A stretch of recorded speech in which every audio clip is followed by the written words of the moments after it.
Bimbisara. So బింబం అద్దాలు, glass panels. బింబాన్ని బంధింప తాడేది లేదు సఖి, లా లా లా లా లా లా లా. బాబా అద్దాల మేడలంటే ఏందో అనుకున్నా. బింబాన్ని బంధింప దేవుడా. సో బిగ్ బిల్డింగ్స్ ఏమంటారు? Mansions. MANSIONS mansions. My God ఎండ.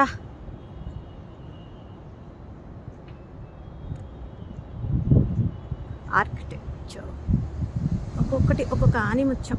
సో చదువుకోండి. సివిల్ ఇంజనీరింగ్ అనుకోండి, సివిల్ ఇంజనీరింగ్. సో ఇంజనీరింగ్లో mechanical engineering, civil engineering, civil engineering చదవండి. చదువుకోండి రా బాబు, చదువుకోండి. అప్పుడు ఆర్కిటెక్చర్ అవ్వచ్చు. You can become an architect.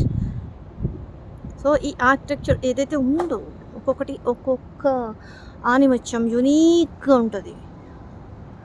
So Dwaraka నగర నిర్మాణం చేసింది ఎవరు? విశ్వకర్మ. ఫస్ట్ ఆర్కిటెక్ట్ ఆయన, మొట్టమొదటి ఆర్కిటెక్ట్ ఎవరు? విశ్వకర్మ. ద్వారకా నగర నిర్మాణం చేసిన ఆయన. ఇవన్నీ వాటి తర్వాతే కదా. అంటే అర్థం చేసుకోండి ద్వారకా నగరం ఎట్టుంటుందో ఆ టైంలో. సో యూనిక్నెస్ ఉట్టిపడాలి, అర్థమవుతుందా?